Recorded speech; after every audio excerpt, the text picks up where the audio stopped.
After interviewing the world's top financial minds for over 10,000 hours, I've learned one thing. Most people aren't ready for what's coming.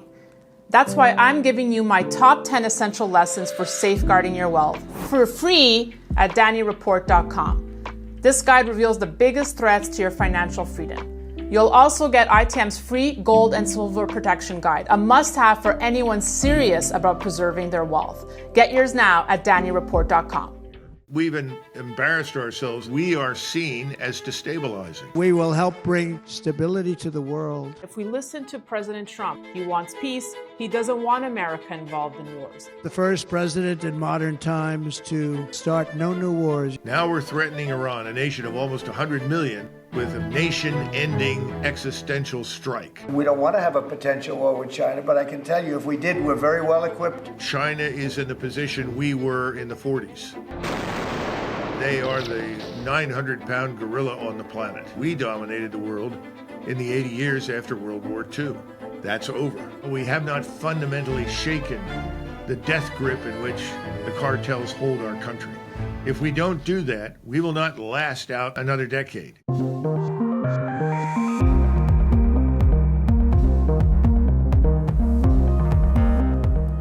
Will a global trade war be unleashed? President Donald Trump signing an aggressive and far-reaching reciprocal tariff policy at the White House.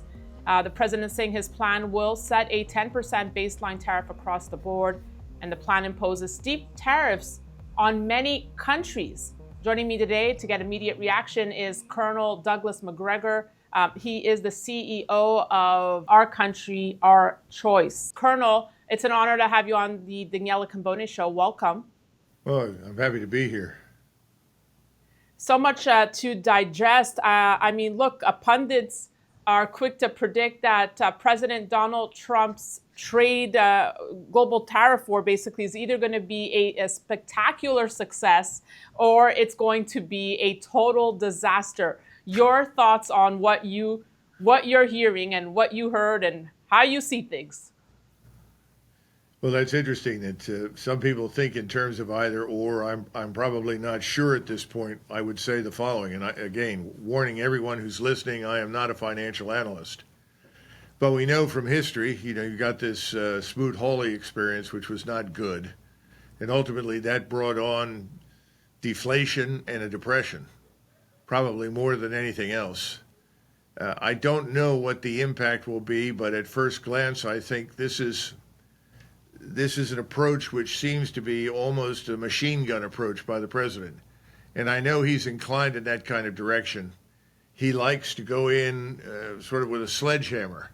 And in this case, I think it's a machine gun. He's loaded up 100 rounds and he shot them all off simultaneously for shock.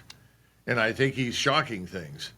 The problem is that the world that he knew just 4 or 5 years ago has changed radically in economic terms. And normally when people ask me about the impact of these things, they ask me about China. And I'm always quick to point out, I don't think the tariffs are going to make any difference to the Chinese at all, because you have to look at the direction in which trade moves and the supply chains and trade avenues that have been built over the last 5 years. The Chinese discovered early on they could not become wholly dependent upon our market. And so they began cultivating and developing markets all over Asia. And if you look at this organization called RCEP, which is China's actually leading, this came into existence even before regional economic cooperation. This came into existence before BRICS, and what they've done is they brought in Japan and Korea and Vietnam. Everyone in Asia who wants access to the Chinese market has joined this organization. This is one of the reasons our attempt to build something similar focused on the United States failed miserably. And so the Chinese, they don't really depend upon us the way they did 5 years ago. So I think the expectation that this is going to change Chinese behavior is fundamentally false. The other thing is, you know as well as I do, a tariff is a tax. And when you tax, you always risk destruction.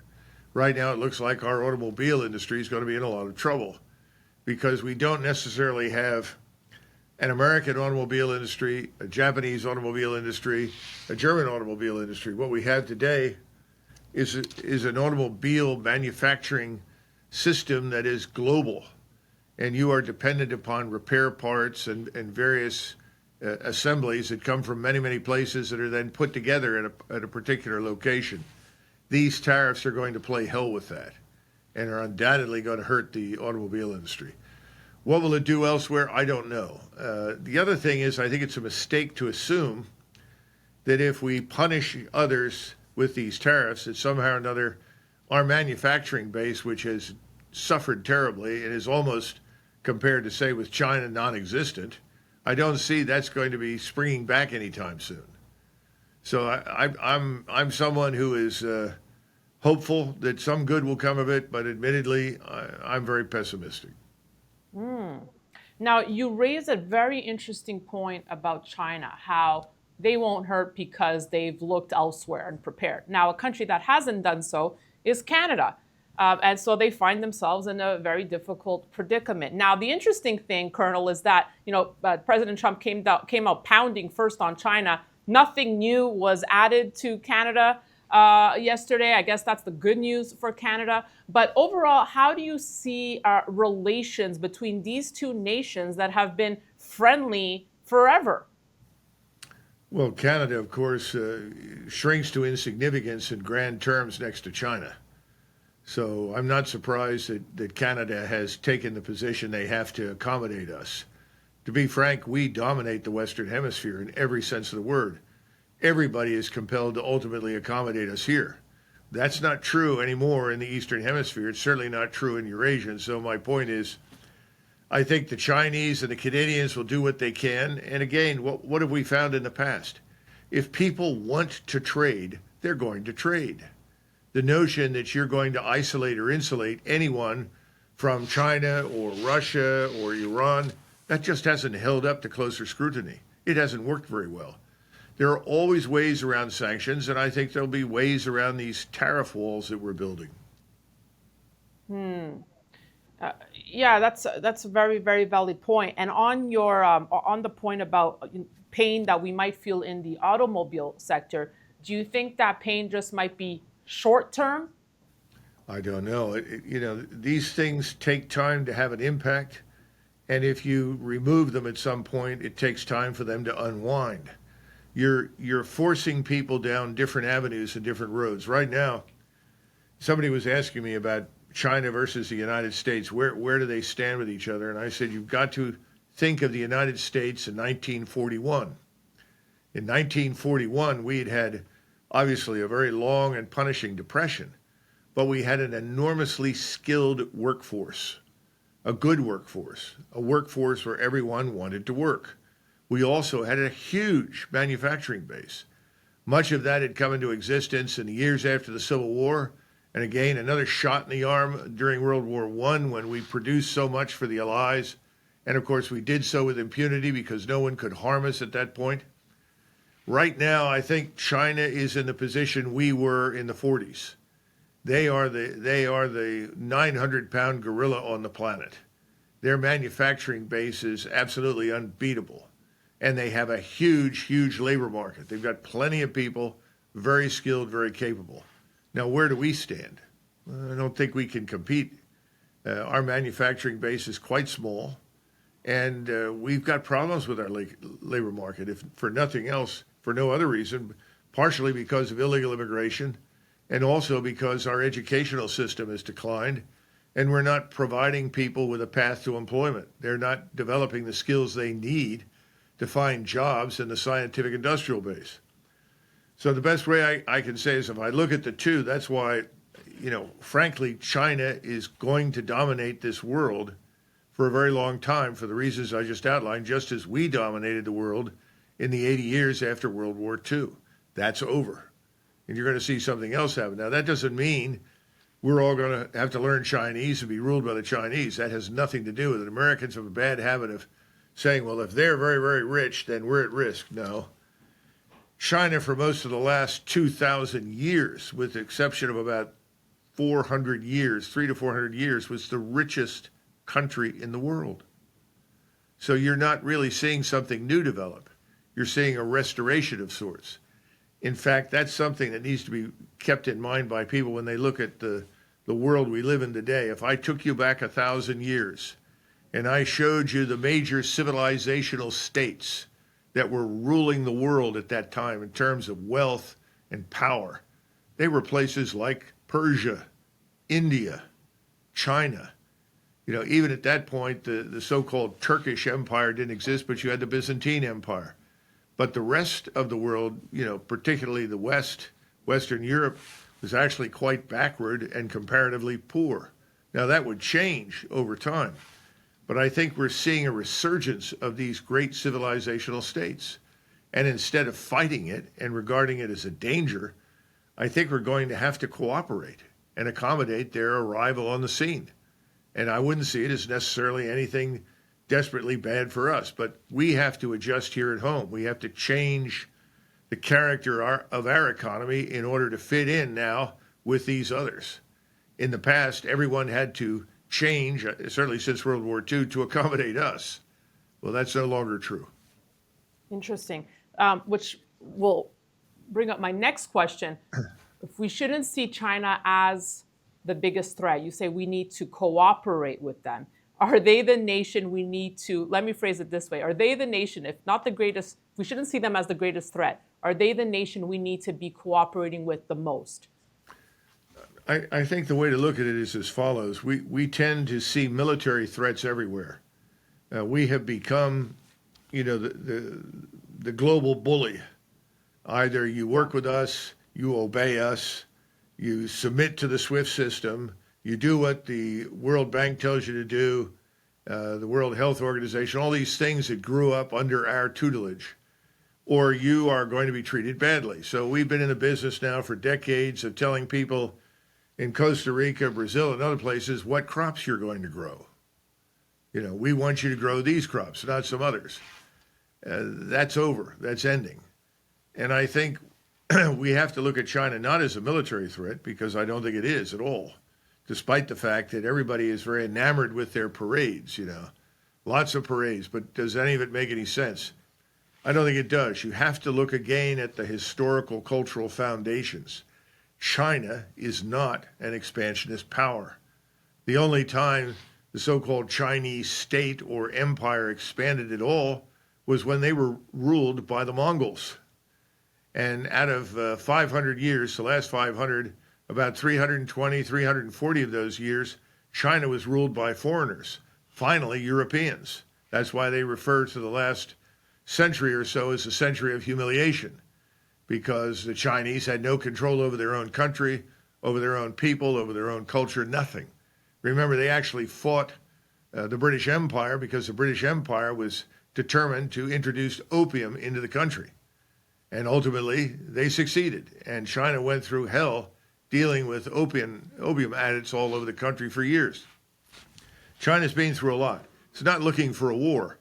The Chinese will do anything to avoid a war.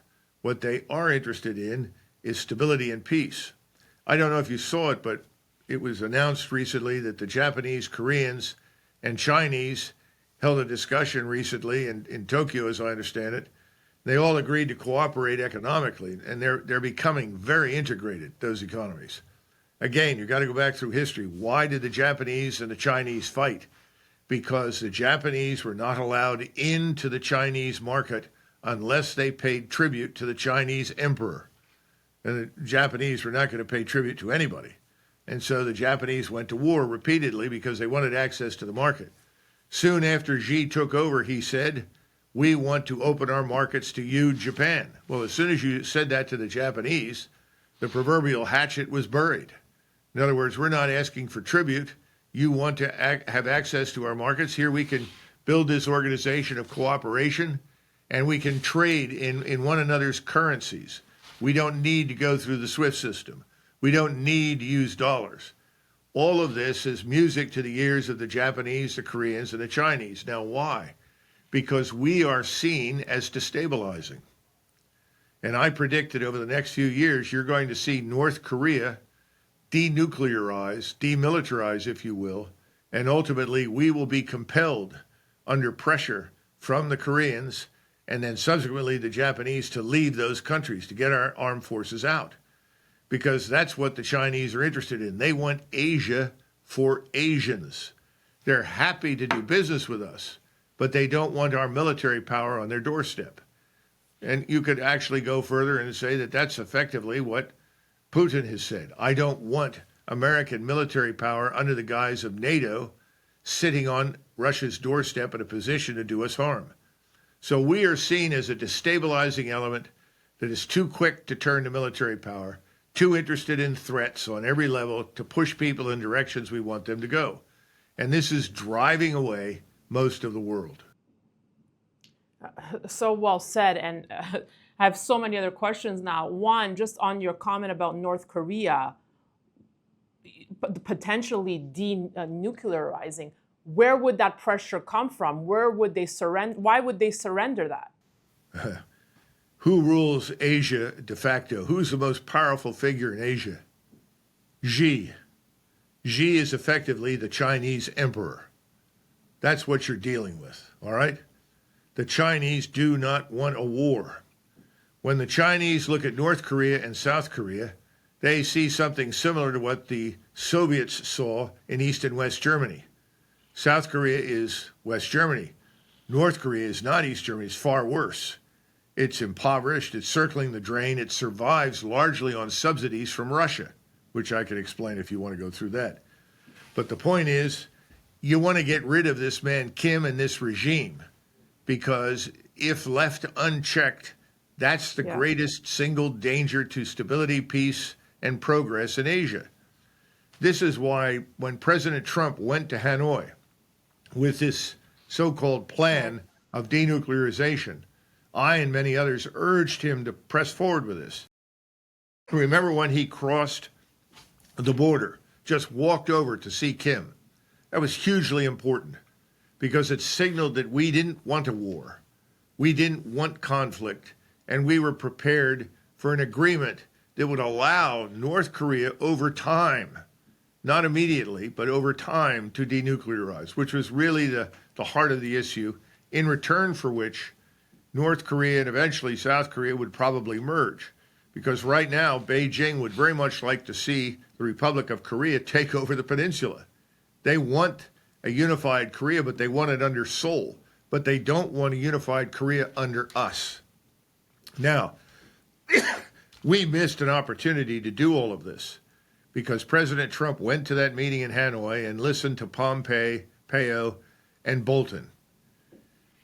Kim had already paid an in-person visit to Beijing to the emperor, and the emperor said, sign the agreement, do it. At which point in time, he had no choice. He had to do that. So that was a terrible missed opportunity. We are now, with each passing day in Asia, less and less strategically and economically relevant. That's the point. So as we look into the future, we're going to be gone militarily. The question is, where will we fit in economically? And that's a question I can't answer because that depends on a whole range of policies. But the approach with the tariffs, I don't think is going to be the right one. Tariffs are like everything else. If you use it surgically, if it's carefully targeted for a limited purpose and a limited period of time, you can be successful. But again, we're dealing with the machine gun. We're just shooting targets everywhere all at once, sending the world into a kind of trauma. But it's telling the world we're a problem. We're dangerous. One more point before I move on to Europe, because I hear everything you're saying. And if we listen to President Trump, since day one, he said he wants peace. He doesn't want America involved in wars. But on the other side of the equation, like you're saying, we see this talk of, I want Greenland, I want Canada, almost like running a Roman Empire once again. So where's the truth? Well, Danielle, keep something in mind. From the end of the Second World War until the present, northern Canada, Greenland, northern Norway, effectively the Arctic in the West, has been under our control anyway. Of course. We don't need to invade anybody up there. And all of those people that live in those areas have all become accustomed to it. And they have appreciated it. This business of saying, well, the Canadians are freeloaders. I don't like that because that's not entirely true. First of all, the Canadians have a right to govern themselves any way they want. But if we go back historically, once again, when we've needed Canadian support in the world wars, in Korea and so forth, they showed up. We've embarrassed ourselves in a number of military interventions over the years that made no sense. They were losing propositions. It is no surprise that our allies have essentially walked away from us. And we can start with that in 65 in Vietnam and go all the way up to the present. I think, again, this is back to the world has changed, views us differently. President Trump seems to be a little schizophrenic. On the one hand, right, he talks about peace, but his behavior is threatening. And this latest approach with Iran is catastrophic because it's not just Iran. Again, the Middle East has changed. The Middle East is not as backward and incapable as we tend to think. We tend to view, well, the Arabs, you can boss them, bully them, threaten them. They can do nothing. They're irrelevant. Not true. And right now you have hundreds of millions of Muslims all over the region, not just Arabs, but Turks and Persians, all of whom are appalled and disgusted with what we have bankrolled in Israel. Now we're threatening Iran, a nation of almost 100 million, with effectively what they call a nation-ending existential strike. In other words, we're going to go in there with such force, the government and the population, the society may collapse and crack. Well, what's happened? The Chinese, who have investments in Iran, but also are trying to build this Belt and Road, which depends upon, in large measure, Iran, and other countries in Central Asia and Southwest Asia, said, no, we will stand by Iran. And one of the Russians said, well, of course they're going to stand by Iran. People forget that because Iran was in friendly hands during World War II, the Soviets were able to move all of their military industry that had not been captured or destroyed by the Germans beyond the Urals. Well, if you look at Iran, Iran is effectively a giant fortress. Once you're through the fortress and you're on the other side of the mountains, you're on the Central Asian steppe. It's flat. There is no defense. The Russians are not going to allow a hostile power to destroy and then potentially occupy or manipulate or influence Persia in a way that would lead to that kind of insecurity for Russia. There's no sense of this with the administration, no strategic understanding. And so we're headed into, I would say, a war that will finally put the nails in the coffin of this crazy thing they call the post-war international liberal order, which I think is more imaginary than real. It'll kill it. There'll be nothing left. And I don't know how we'll come out of it. But I don't think we're going to come out of it looking very good. So I hope he doesn't do it. I hope he backs off and does not carry through on the threats. If he does, we will not benefit. So, Colonel, that said, if I were to ask you where you think the hotbed for a potential next war would be, I mean, is it a China-Taiwan, an EU versus Russia, the Middle East? It's in the Middle East. That's the dangerous spot. The Chinese aren't interested in going to war over Taiwan. The only reason that they become alarmed is because of us. We moved from the one China policy to a new position that's designed to threaten China. And all of this from Taiwan. And remember, Taiwan is as important to them strategically as Cuba is to us. What happened when the Russians moved into Cuba with missiles and equipment and troops? What did we do? The world came to the brink of nuclear war between Russia and the United States. The Russians weren't stupid. They knew that they had exceeded their limitations, and they backed off. We subsequently backed off somewhat in Turkey as well. In other words, we did come to an agreement. The point is that China is not going to back off from Taiwan. Taiwan was the unsinkable aircraft carrier for the Imperial Japanese Armed Forces during World War II. Every major invasion and attack on China launched by the Japanese really came through Taiwan. It was the staging area, not just for that, but for the invasions of the Philippines, Southeast Asia, and all the warfare in the South Pacific. The Chinese are not going to allow that country to be hostile. Now, finally, this is the other thing that no one in the mainstream media ever mentions. There are two competing political parties in Taiwan. One is the old party of the Kuomintang. They started with Chiang Kai-shek when he came over from the mainland. And the other is a more indigenous party that with ties to the Japanese and increasingly us. Those two parties are in competition.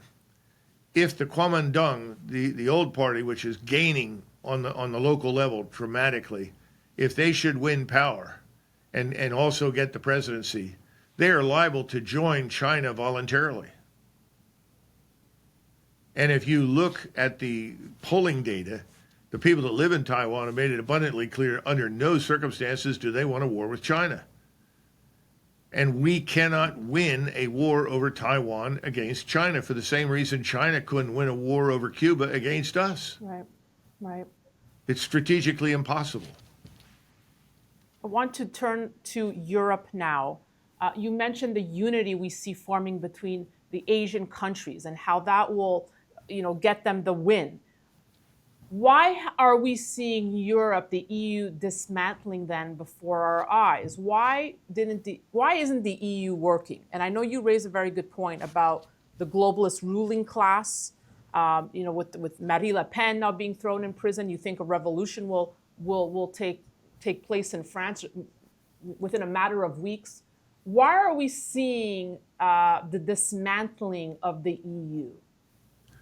The European Union, when it was largely focused on economics in terms of facilitating trade across European borders, was successful. I mean, when it was exclusively economic in character, and it made it easier for the Italians in Milan to sell to the Germans in Hamburg, or the French in Paris to sell to other Europeans in other parts of Scandinavia or Austria or somewhere else, that was seen as a very positive thing.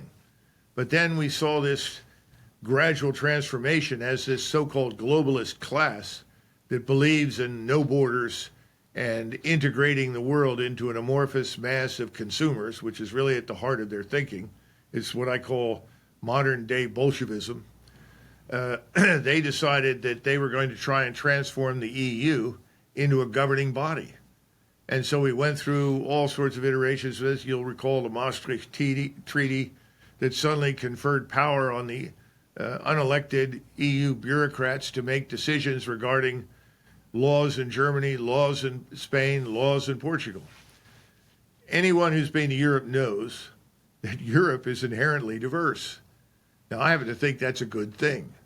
In other words, Europe is, for our intents and purposes, let's put it this way, it's the fountain. If water is purest at its source, then Europe really is the fountainhead of our civilization. Everything we have here is from Europe. Our laws, our way of life, our thinking, and so forth. Now, are they different from us? Of course.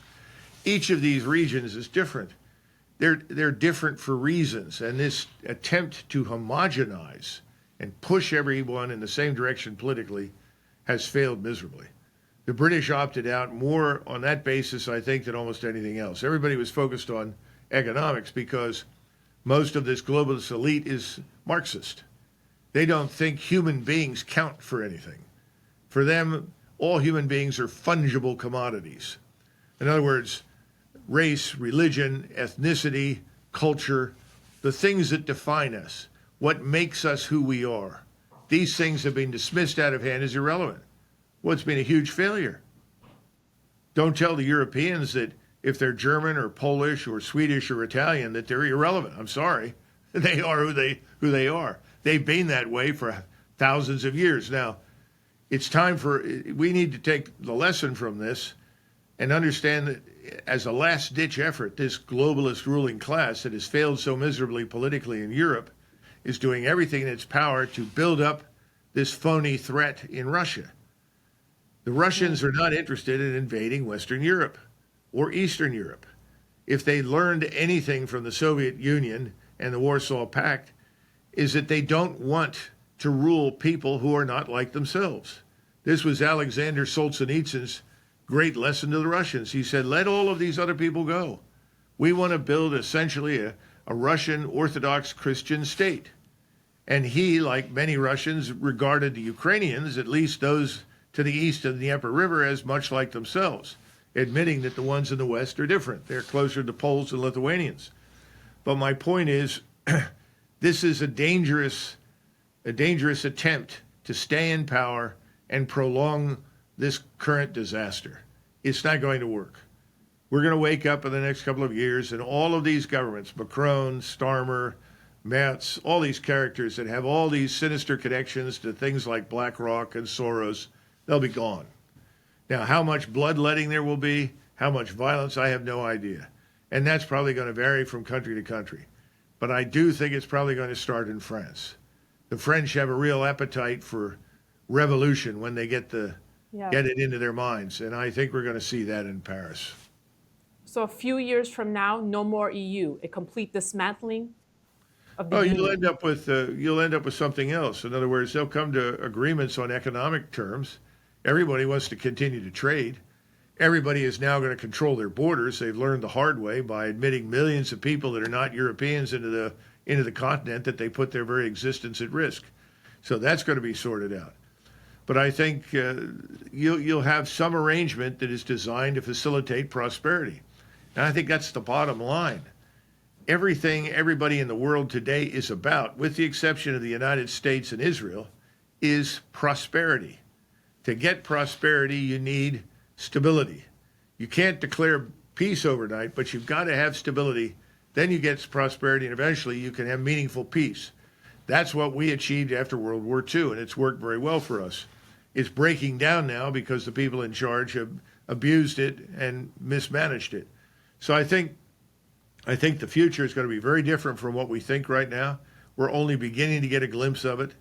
And we should not see it necessarily as a threat to us, because what have we discovered here in the United States?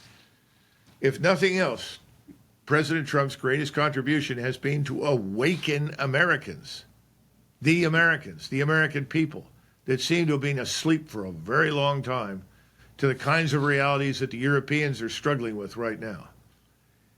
Now, what he does with this, that's another question. On the topic of unity, there's been discussion of having a Canada-US unity. Now, many will argue culturally there are great differences between Americans and Canadians, but we are alike in many ways.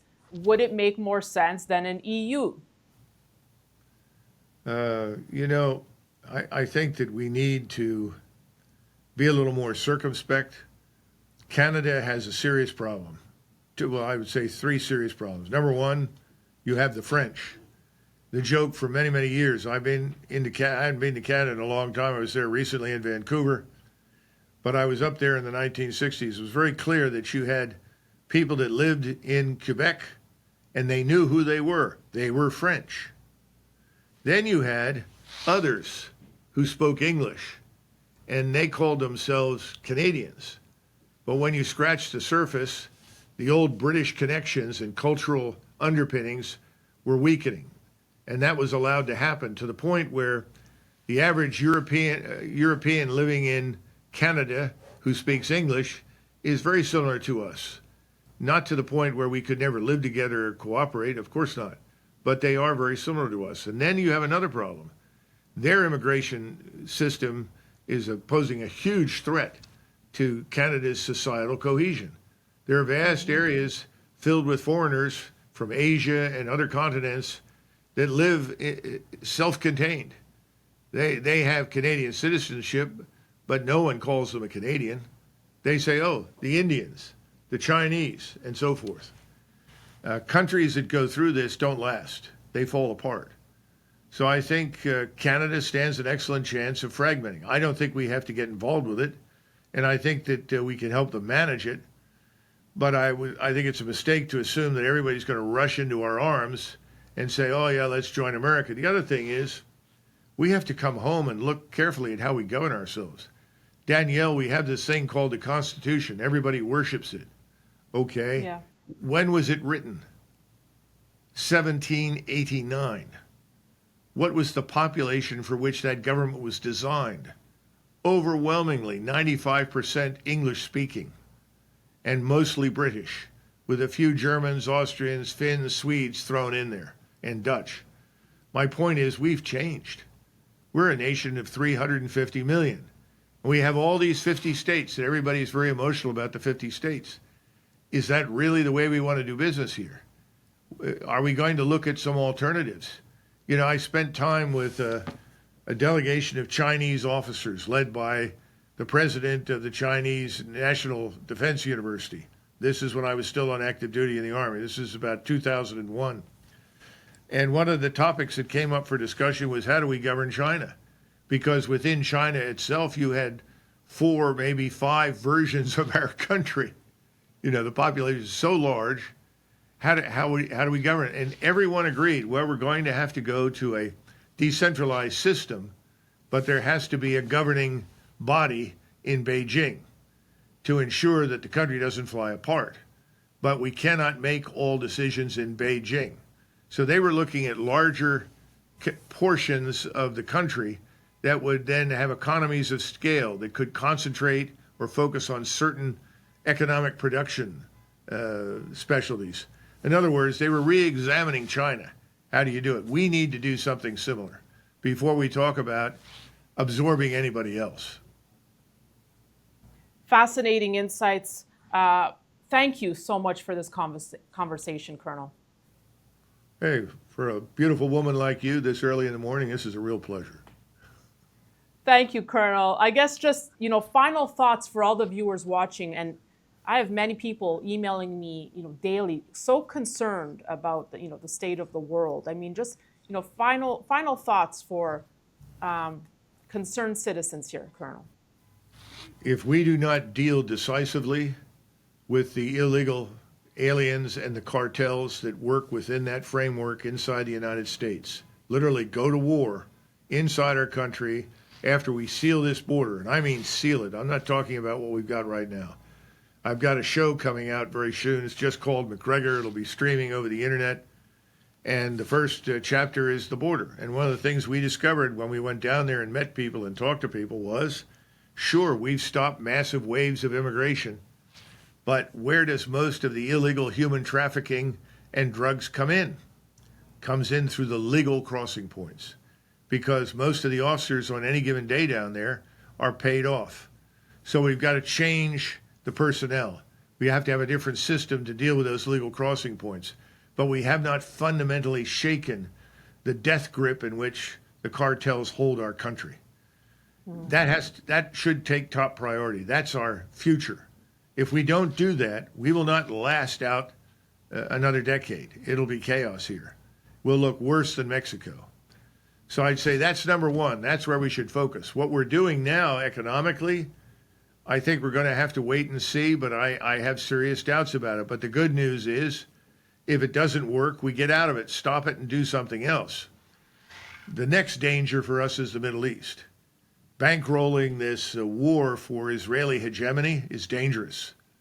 And people don't think so. They don't understand it. They don't see the impact over there or on the rest of the world. That's got to stop. If we press ahead and we attack Iran, I would say that the combination of our economic problems, the failure to deal with illegal immigration on the scale that it deserves, and the criminality that it breeds, and the war will destroy us. Colonel, I thank you for your service and your time again today. Hope to see you soon. Okay, bye-bye. And thank you all for watching. We'll have more coming your way on the Daniela Cambone Show. Be sure to stay tuned and sign up, and of course, subscribe to our channel. Thank you for watching.